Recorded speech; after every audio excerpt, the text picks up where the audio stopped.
തന്റെ ചിത്രം കോറിയിട്ടാണ് അദ്ദേഹം നമ്മോട് വിട പറഞ്ഞത്. ചിരിക്കാൻ പഠിച്ച മനുഷ്യൻ കരയാനും പഠിച്ചിരിക്കണം. ഒരു ജനകീയ എഴുത്തുകാരൻ എന്ന നിലയിലും ബഷീർ പ്രശസ്തനായിരുന്നു. ഖായ് അബ്ദുറഹ്മാന്റെയും കുഞ്ഞാത്തുമ്മയുടെയും 6 മക്കളിൽ മൂത്തവനായി വൈക്കം തലയോലപ്പറമ്പിൽ 1908 ജനുവരി 21 ബഷീർ ജനിച്ചത്.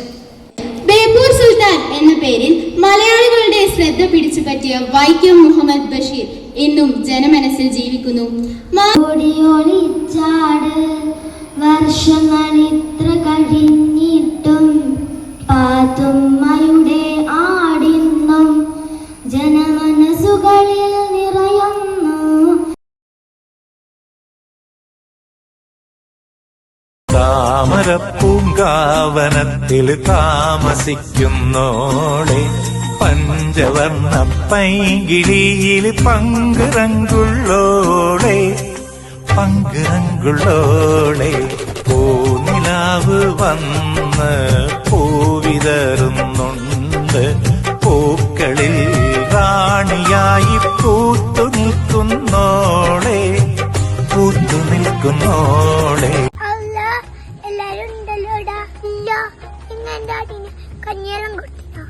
ഞങ്ങൾ എന്റെ ആടിന് കഞ്ഞിവെള്ളം കൊടുക്കാനിട്ടാണ്. എന്റെ ആട് ഞങ്ങളെ ബുക്കും പേപ്പറും എല്ലാം തിന്നേക്കാണ്. എന്നിട്ടല്ലേ എന്നെ ഒരു കഞ്ഞിവെള്ളം കൊടുക്കുന്നു?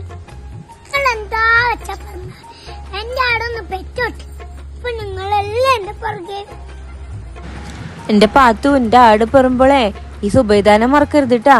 ഒരിത്തിരി പാൽ ഞമ്മക്കും തരണേ.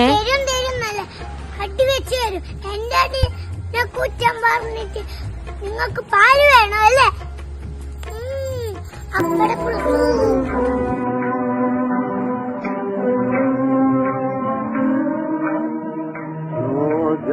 ജമീല, ഞാനൊന്ന് പുറത്തു പോയിട്ട് വരാം. ദേ ഒന്ന് നിക്കീന്ന്. ഈ പാല് കുടിച്ചിട്ട് പോയാ മതി.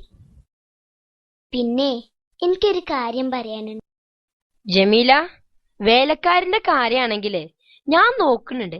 അല്ലെങ്കിലും എന്തിനാണ് ഇവിടെ ഒരു വേലക്കാരി? ഓ, BA വരെ പഠിച്ചിട്ടും ഈ അടുക്കളയിൽ കിടന്ന് നരകിക്കാനാണല്ലോ എന്റെ വിധി. ജമീല, നീ ഇന്നും കൂടി ഒന്ന് ക്ഷമിക്ക്. നാളെ നമുക്ക് എല്ലാം ശരിയാക്കാം. ശരിയായത് തന്നെ.